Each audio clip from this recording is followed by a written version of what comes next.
బంగ్లాదేశ్లో హిందువులపై దాడులు పెరుగుతున్న నేపథ్యంలో బీసీసీఐ సంచలన నిర్ణయం తీసుకుంది.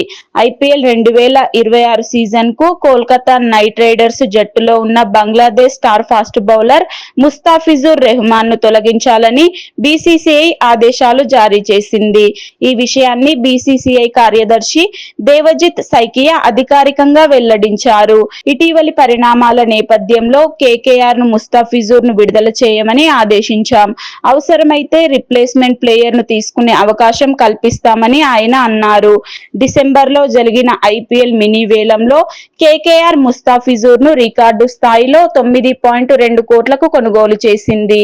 ఇది ఐపీఎల్ చరిత్రలో అత్యంత ఖరీదైన బంగ్లాదేశ్ ఆటగాడిగా అతన్ని నిలిపింది.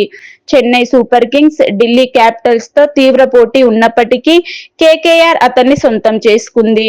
ముస్తాఫిజుర్ ప్రపంచ స్థాయి బౌలర్. స్లో కట్టర్లు, వేరియేషన్లతో డెత్ ఓవర్లో అద్భుతంగా బౌలింగ్ చేస్తాడు.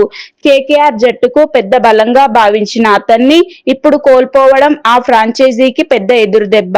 ముఖ్యంగా బౌలింగ్ విభాగంలో లోటు ఏర్పడనుంది.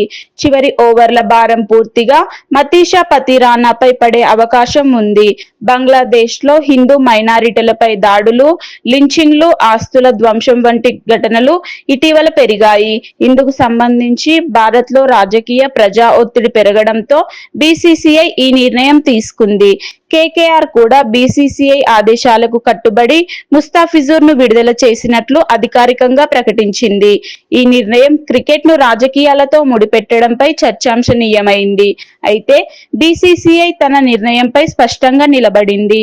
ఐపీఎల్ 2026 సీజన్ దగ్గర పడుతున్న తరుణంలో కేకేఆర్ ఇప్పుడు కొత్త ఓవర్సీస్ పేసర్ ను వెతుకుతోంది.